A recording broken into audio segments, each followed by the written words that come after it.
Síncope.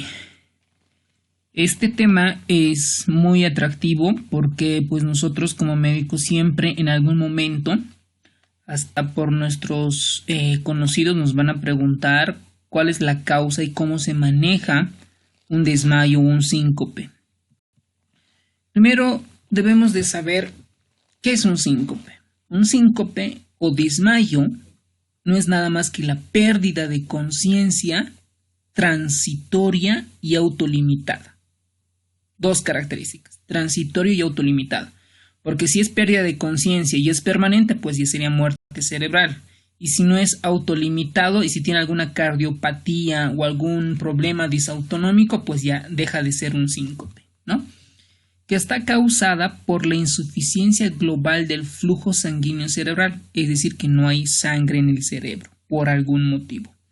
El inicio es rápido, de duración corta, aproximadamente 1 a 2 minutos ya debería de recuperar el estado de conciencia de manera espontánea y completa sin lesión alguna. De lo contrario, si el síncope es más de 2 minutos, deja de ser síncope y hay que abordarlo de diferente manera porque pueden ser desde una hipoglucemia, un evento vasculocerebral, alguna arritmia cardíaca, etc. ¿Ok? Por eso es importante diferenciar, hacer un diagnóstico diferencial, sobre todo de convulsión, isquemia vertebrovascular, hipoglicemia e hipoxemia. Por lo menos esas entidades lo debemos tener en cuenta. En el examen nos pudieran preguntar qué causas de pérdida de conciencia nos hacen diagnóstico diferencial. Ahora, pues nosotros también hemos aprendido que el síncope, de manera general, lo podemos dividir síncope de etiología cardíaca y de etiología nerviosa. Bueno, entonces la etiología nerviosa, un síncope de origen neurológico o un síncope vasovagal, tiene pródromos de síncope, a diferencia de un desmayo de origen cardíaco que no tiene pródromos, no tiene un presíncope. ¿Ok? Ahora, un presíncope presenta mareo, es decir, ¿cómo va a sentirse que es un desmayo de origen neurogénico? Porque presenta mareo, sensación de desmayo, debilidad, fatiga y trastornos visuales o auditivos. Es decir, que estos signos clínicos nos orientan que el síncope fuera a ser de origen neurogénico. Ahora, dentro del presíncope de origen vasovagal, pues no es nada más que puede presentar al paciente mareos, una sensación de calor o frío, sudoración, palpitaciones, náuseas o malestar abdominal, borrosidad visual que ocasionalmente produce oscurecimiento temporal o pérdida de la visión, disminución de la audición y paliza informada por los espectadores. Bueno, básicamente esta es una mala traducción. Aquí lo que nos tratan de decir en el examen podría entrar cómo se diferencia entre un síncope de origen cardiogénico y origen neurogénico. Es decir, que el origen neurogénico tiene un pródromo de síncope o un presíncope. Ojo con eso. Ahora, el libro de Harrison lo clasifica en 3 básicamente. En un síncope mediado por mecanismos neuronales o vasovagal, la segunda, la hipotensión ortostática, sobre todo en los ancianos, porque hay una esclerosis de los vasos receptores, y un síncope de origen cardíaco. Ahora, con relación a la epidemiología e historia natural, pues se dice que el libro de Harrison además menciona que el 3% de todas las visitas en las urgencias es un síncope, el 1% merece hospitalización y la incidencia máxima es entre los 10 y 30 años de edad. Y además que el síncope es más frecuente en las mujeres que en los varones y con una mediana al pico alrededor de los 15 años, ¿no? Eso es lo más frecuente. Los mecanismos neurológicos son la causa del síncope en casi todos los casos. La mayoría de todos las ponte que hoy día en emergencias tenemos que vienen por consulta por 10 casos por desmayos, pues el 99%, 90% va a ser de origen neurológico, es decir, un vasovagal. La enfermedad cardiovascular también está frecuente, pero esto va a tener algunas características clínicas que lo vamos a ver. Ahora, ¿cuáles son las causas comunes del síncope? Primero, lo podemos clasificar en síncope neurocardiogénico por hipersensibilidad del seno carotidio y el síncope ortostático. El síncope neurocardiogénico es cuando en algún momento el paciente se desmaya, cuando está miccionando, cuando está defecando, cuando hay una tos, deglución, estimulación del nervio glosofaringio o un problema situacional, ¿no? Como por ejemplo un estrés, un dolor, cuando se entera que algún ser querido falleció, ¿no? Es un síncope neurocardiogénico. Ahora, los pacientes que tienen hipersensibilidad al seno carotidio, pues este desmayo es característico. Y ojo, es posible pregunta de examen. Una persona que se aprieta mucho la comprensión circunferencial de la corbata y de repente se desmaya, es un desmayo por hipersensibilidad del seno carotidio, ¿no? Segundo, un paciente que gira la cabeza por algún motivo y estimula el seno carotidio también es otro síncope de etiología por hipersensibilidad. Y también describen en el libro que los pacientes que se afeitan y presentan un síncope también es por hipersensibilidad del seno carotidio. 3 cosas. Gira la cabeza, compresión del cuello por la corbata y cuando se afeita. El síncope ortostático no es nada más cuando hay pérdida de volumen o hay una disfunción autonómica o un desacondicionamiento del reposo prolongado. Esto sobre todo pasa en los ancianitos, porque estos ancianitos están deshidratados y tienen alguna disfunción autonómica que les lleva a padecer algún tipo de síncopes. Y obviamente los síncopes les predispone a que se puedan golpearse contra el piso y tener implicaciones neurológicas como hematoma subdural o epidural subagudos. El síncope está relacionado algunos también con la medicación, sobre todo los bloqueantes alfa y beta, los canales de calcio y algunos hipotensores arrítmicos. Y la tercera causa de síncope es de origen cardiovascular. Básicamente se pueden dividir en 3. Las arritmias, ¿okay? Sobre todo la taquicardia ventricular, el síndrome de QT largo, el síndrome de Brugada, un bloqueo auriculoventricular de segundo grado, MOBITS 2, un paro sinusal significativa más de 3 segundos. Cualquier tipo de arritmias nos lleva a un síncope. Ojo, hay que recordar que estas bradiarritmias o estas arritmias tienen un componente que me tumban el gasto cardíaco y me lleva a un síncope. El siguiente es la isquemia, un síndrome coronario agudo, el infarto de miocardio, anomalías estructurales, sobre todo la estenosis aórtica y la estenosis mitral, me predisponen a síncope. Ojo con esto, las fallas cardíacas de etiología sincopal, que me producen estenosis. La miocardiopatía hipertrófica, dilatada isquémica, el mixoma auricular, el taponamiento cardíaco y la disección aórtica me predisponen a síncopes. Obviamente, un paciente que sufre trauma, hemorragia gastrointestinal o rotura tisular, pues también lleva un síncope, la embolia pulmonar y la hemorragia subaracnoidea. Como ustedes verán, un síncope puede tener muchas causas, pero la mayoría afortunadamente son benignas y de etiología vasovagal. Ahora, por ejemplo, estos son cuadros que nos dice en el libro de Harrison el síncope de características de alto riesgo que necesitan una hospitalización o una valoración intensiva. Es decir, que tenemos que ver cuál es la causa del síncope.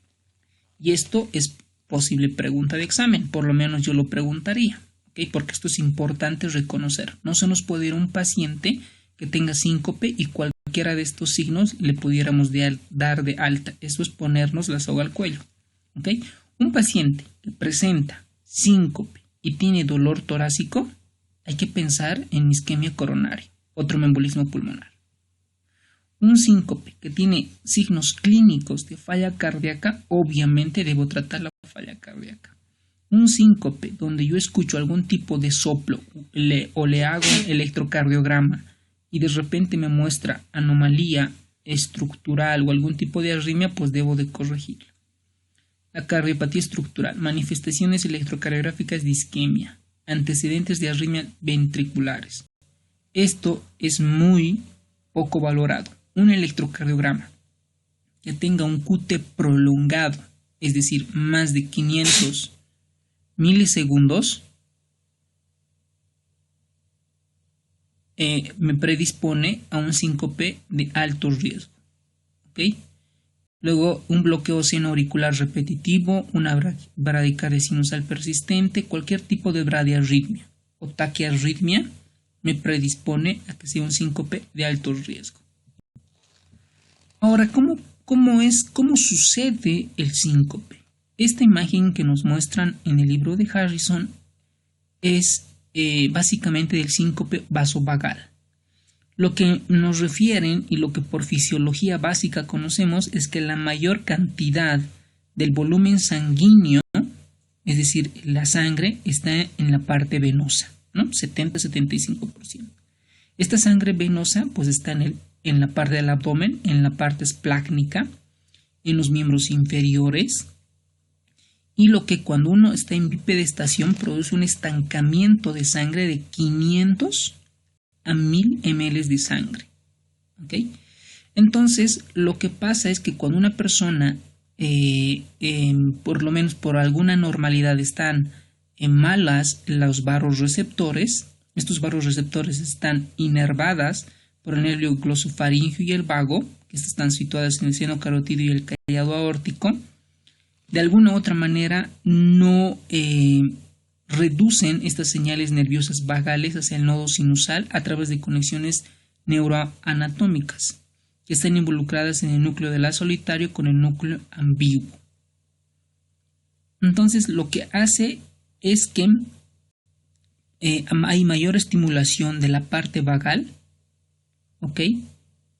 Son llevadas al sistema nervioso autónomo y va a haber mayor estimulación vagal, y la mayor estimulación vagal hace que no haya buen tono en los vasos sanguíneos y nos inhiban el sistema nervioso simpático. Entonces, por ejemplo, de manera fisiológica, tanto en evento vasculocerebral isquémico o el hemorrágico o en traumatismo cráneoencefálico, debemos saber cuánto es el flujo cerebral normal. Lo normal es entre 50 y 60 ml minuto por cada 100 gramos de tejido cerebral. Esto es lo normal. Pero cuando este flujo sanguíneo baja por 6 a 8 segundos, causa desmayo. ¿Ok? Esto en el libro nos mencionan cuando ya está en 25 ml por 100 gramos de tejido cerebral y ya existe síncope. Entonces, lo que nosotros vamos a ver en el electroencefalograma es un patrón lento, plano, lento. Además que es el más grave. Y el segundo es un patrón lento. Bueno, entonces tiene un patrón lento, plano, lento. Ojo, esto es posible, pregunta de examen, el patrón electroencefalográfico en un síncope. Ahora, en cuanto a la clasificación del síncope, vamos a ir al principal, por donde son mayormente producidos por mecanismos neurológicos. Tenemos el síncope vasovagal, que es lo más frecuente. Lo que ocasiona es una bradicardia. ¿Por qué ocasiona bradicardia? Porque hay un aumento de la función vagal. Produce vasodilatación y un descenso del tono vasoconstrictor. Lo que produce es estimulada por un dolor, emoción intensa o un estrés ortostático. Entonces el paciente lo que va a tener es una disminución del tono vascular, por lo tanto disminuye el volumen circulante efectivo y ocasiona un síncope. ¿Cuál es el tratamiento? Pues el tratamiento, si el volumen circulante está bajo, es dar suero, ¿ok? Es dar volumen. Pero si no tengo en la mano, lo que yo puedo hacer es hacer maniobras, como por ejemplo cruzar las piernas o hacer que las manos y los brazos comiencen a tensar y sobre todo las manos a hacer como puños. ¿Cuál es el objetivo? De que el volumen circulante que existen en las venas puedan retornar al corazón y aumentar la precarga.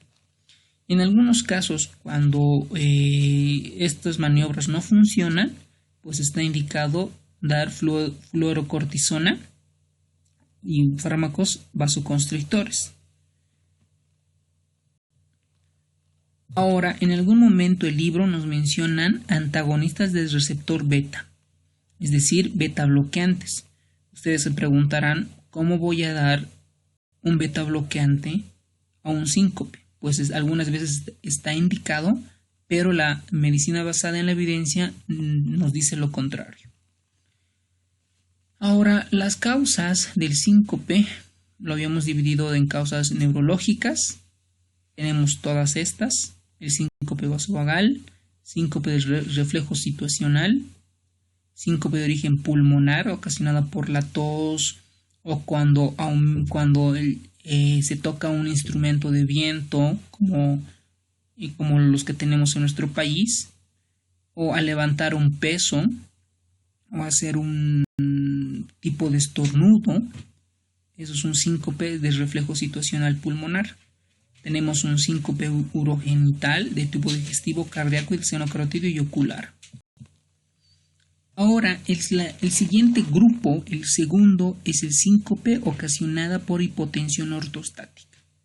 Ojo, posible pregunta de examen. La clave es que acá existe una falla autonómica primaria, es decir, el sistema nervioso autónomo se encuentra mal, se encuentra dañado por cuerpos de Lewy, por Parkinson, por sinoclinas, por cualquier cosa, o por una atrofia de múltiples zonas anatómicas nerviosas que es denominada el síndrome de Shea-Drager. Ojo con esto, ¿okay?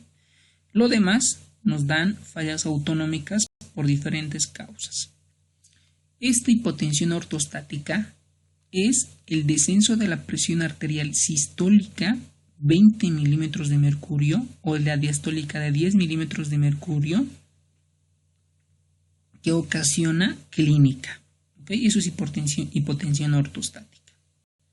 Ahora, la hipotensión ortostática de etiología neurogénica están asociadas a atrofias de múltiples sistemas como el síndrome de Shea-Drager, el Parkinson, los cuerpos de Lewy y la falla autosómica pura. Bueno, el tratamiento, pues estos pacientes es dar líquido y sal. ¿Quiénes sufren esta hipotensión ortostática? Los ancianitos. ¿Ok? ¿Por qué? Porque se degradan o se esclerosan los vasoreceptores. Y además que ellos no se hidratan frecuentemente. Por eso es que los pacientes o los ancianitos o las personas adultas mayores que tienen mayor frecuencia a caerse, pues porque probablemente tengan hipotensión ortostática. Entonces vamos a hacer que consuman más sal. Bueno, y además, pues puede ser que esté indicado la fluorocortisona y la pseudoefedrina. Ahora, el siguiente síncope, cuando es de etiología cardíaca, es un poco más complicado y además tiene un pronóstico, hay que hacer un diagnóstico cuidadoso porque el paciente se nos puede morir, ¿no? Cuando hacemos un diagnóstico adecuado, pues hacemos un tratamiento adecuado. Este síncope de origen cardíaco sobre todo es por arritmias, isquemia y cardiopatía estructural. Todas las arritmias que ustedes quieran, ¿ok? Algo muy importante es que cuando el síncope es debido por una bradicardia o asistolia, a esto se denomina el ataque de Stock-Adams. Ojo con esto. ¿Qué es el ataque de Stock-Adams? Un síncope asociado a bradiarritmias o asistolia. Bueno, ahora en el UpToDate también nos mencionan la clasificación del síncope mediado neuralmente, es el síncope vasovagal, está mediado por una angustia emocional, el miedo, dolor, instrumentación, fobia a la sangre, alguna noticia de un fallecimiento de un ser querido, también mediado por el estrés ortostático. Luego tenemos el síncope situacional, el síncope del seno carotídeo y las formas atípicas. Luego el síncope por hipotensión ortostática, que ya lo mencionamos, que aquí el pilar es porque hay una falla autonómica primaria, secundaria, o por medicamentos o por agotamiento de volumen.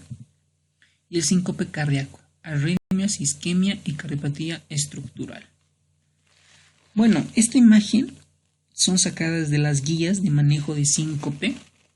Es muy importante porque aquí lo divide en tres: el reflejo sincopal, síncope de origen cardíaco, y el síncope secundario hipotensión ortostática.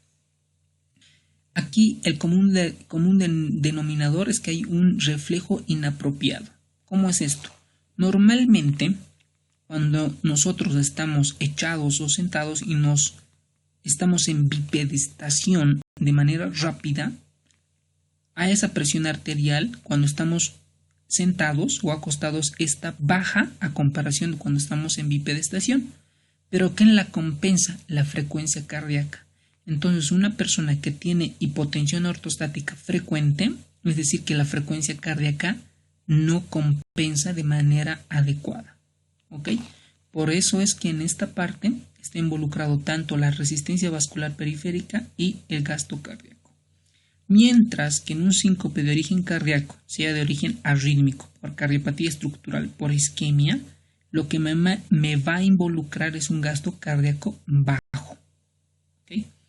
Mientras que un síncope de origen de hipotensión ortostática está involucrado tanto el gasto cardíaco como la baja resistencia vascular periférica. En la hipotensión ortostática, pues está inducida por una disfunción del sistema nervioso autónomo, tanto primario o secundario, porque hay un daño estructural del sistema nervioso autónomo, y también hay depresión del volumen o secuestro del volumen circulante tanto en las venas. Entonces, a un paciente que viene con síncope, nosotros debemos preguntarle desde cuándo es el síncope, cuándo comienza a suceder o sucedió por primera vez, si tiene pródromos o no tiene pródromos, si está asociado a algún antecedente personal patológico, familiar, qué medicamentos está tomando. Todos esos datos debemos de indagar retrospectivamente.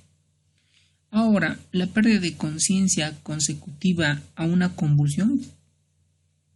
Bueno, esto es sobre todo cuando el síncope dura más de 5 minutos. Ahí nosotros debemos sospechar que es por una convulsión. ¿Ok? ¿Por qué? Porque el síncope vasovagal se recupera de manera rápida. También en algunos protocolos está indicado las pruebas del sistema nervioso autónomo. ¿Ok? Es decir, cómo voy a ver si su sistema nervioso autónomo funciona adecuadamente. Para eso hay la valoración de la mesa de inclinación. Y en las personas mayores de 50 años debemos valorar el masaje del seno carotídeo. Obviamente a los pacientes debemos ver que lo vea el cardiólogo, sobre todo por una arritmia. ¿Y qué es lo que yo voy a encontrar o qué pretendo encontrar en el electrocardiograma? Algún tipo de crecimiento estructural, sobre todo en el segmento ST si tiene alguna enfermedad coronaria, alguna taquiarritmia o bradiarritmia, si tiene el QT prolongado corto, si tiene síndrome de Brugada o antecedente familiar o algún tipo de canalopatía, y también necesita una valoración psiquiátrica. Entonces, 3 cosas: que lo vea el neurólogo para descartar convulsión o algún evento vasculocerebral, seguramente le hará una tomografía simple o con contraste de cerebro; que lo vea el cardiólogo, sobre todo para descartar cardiopatía estructural, isquémica y arritmias; y la valoración psiquiátrica, porque algunos pacientes simulan el síncope. Entonces acá tenemos un algoritmo de manejo según el UpToDate. Entonces básicamente nosotros valoramos si tiene síncope. Si no tiene, pues puede tratarse de una convulsión un evento vasculocerebral, un trauma de cráneo u otros. El manejo depende de la causa. Si tiene un síncope, si es catalogado, entonces debemos ver la historia, hacerle un examen físico, hacerle un electrocardiograma, esto es muy importante. Si con estos está el diagnóstico establecido, pues ya tenemos un síncope de causa clara, ¿ok? Entonces, si tenemos un síncope de causa clara porque tiene algún tipo de arritmia o algo ha pasado, debemos de ver si es seria la situación. Si es seria, pues hay que están dentro de estas para un manejo adecuado las arritmias, el infarto, la enfermedad valvular, enfermedades pulmonares como embolismo pulmonar, síncope de origen neurológico, hemorragia significante, cualquiera de estas causas debo de tratarlas. Pero cuando la causa no es seria, pues debo de estar en este contexto como un síncope neurocardiogénico, como un síncope vasomotor o vasovagal, una hipersensibilidad carotidia, un síncope situacional relacionado con medicación porque toma muchos diuréticos beta bloqueantes o algún hipotensor y la hipotensión ortostática. Pero cuando el diagnóstico no la tengo establecida clara, ¿por qué? Porque el síncope dura más de 5 minutos. Que después de recuperarse no tiene el sistema neurológico completo, o sea, no hay un Glasgow de 15/15. Entonces, en ese caso, debo de estratificar si es de bajo, mediano o alto riesgo. Si es de alto riesgo, pues obviamente debo de solicitar un electrocardiograma, ver la enfermedad cardíaca, si cómo está la presión arterial, cómo está el hematócrito y otras cosas. Bueno, si el riesgo es bajo, pues debo de seguir con los otros protocolos. Algo que nos recomiendan es que en el síncope debemos verificar si realmente es un síncope verdadero. ¿Ok? Luego ver si tenemos alguna otra situación grave que cuente la pérdida de conciencia, ¿no? Por ejemplo, que sea un accidente vasculocerebral. ¿Por qué es importante identificar? Porque si yo me tardo más de 3 o 4.5 horas o 5 horas en un evento vasculocerebral isquémico, estaría el paciente no tratándolo el problema isquémico y dejándolo con secuelas y procesos médicos. ¿Okay? Luego también las convulsiones. Puede ser que un paciente venga desmayado y en realidad no era un simple síncope, por lo tanto debemos descartar que no sea algún tipo de convulsión. Si es un síncope verdadero, pues hay una causa clara que ponga en peligro la vida, debemos ver eso, y si es un síncope verdadero y no es de causa clara, el paciente debemos catalogar si está en algún alto riesgo. Este esquema trata de decir lo mismo: ingresa el paciente con síncope, vemos qué tipo de riesgo tiene, si tiene de alto riesgo, intermedio o bajo. Si es de bajo, significa que no tiene evidencias de cardiopatía estructural o un electroencefalo y un electrocardiograma basal normal, es decir, que no tengan alguna anormalidad cardíaca. Pacientes de riesgo intermedio, es decir, que tengan pacientes con antecedente de cardiopatía estructural, pero que no presenten con signos de enfermedad cardíaca, como una isquemia cardíaca o un tipo de falla cardíaca, y pacientes de alto riesgo. Ahora, un paciente que viene con síncope, tiene cualquiera de estos datos, ojo con esto. En el examen nos pudieran preguntar cómo yo abordo a un paciente con alto riesgo o qué yo puedo encontrar en un paciente con síncope y factor de riesgo alto. Se la cataloga, y es importante, un síncope que tenga una enfermedad estructural o coronaria severa, ¿no? Que tenga falla cardíaca, una fracción de eyección menos de 40%, que tenga características clínicas en el electrocardiograma de un síncope arrítmico, cualquiera de estas anormalidades, importantes comorbilidades como la anemia o algún tipo de alteración en el sodio, potasio, calcio, magnesio, cloro. Condiciones que incorrectamente son diagnosticadas como síncope: la epilepsia, la hipoglucemia, hipoxia, hiperventilación, intoxicación, stroke, y trastornos sin deterioro de conciencia como cataplexia, caída de tanques, caídas, un pseudosíncope psicogénico o un accidente isquémico cerebral transitorio. Y ya vemos cómo le evaluamos al paciente. Hasta allí, síncope, le hacemos un electrocardiograma, un electroencefalograma y laboratorios, ¿no? Hemograma, glucemia, creatinina, NUS, electrolitos. Y en el tratamiento depende de la causa, ¿ok? En la mayoría de los desmayos, como es el síncope vasovagal y síntomas prodromos, es la terapia de contrapresión isométrica. Ese es el tratamiento. ¿Cómo hacemos la contrapresión isométrica? Cruzando las piernas, que tengan alguna tensión muscular inferior y que haga que apriete los brazos y las manos. Esto tiene un nivel de recomendación grado 1B. A los pacientes que tengan hipotensión recurrente, hipotensión ortostática recurrente, está indicado la expansión de volumen, SAL, la fludrocortisona. Y a los pacientes mayores de 40 años con síncope recurrente y con episodios sincopales vasovagal, bradicárdicos o asistólicos, está indicado la estimulación cardíaca permanente. Posible pregunta de examen.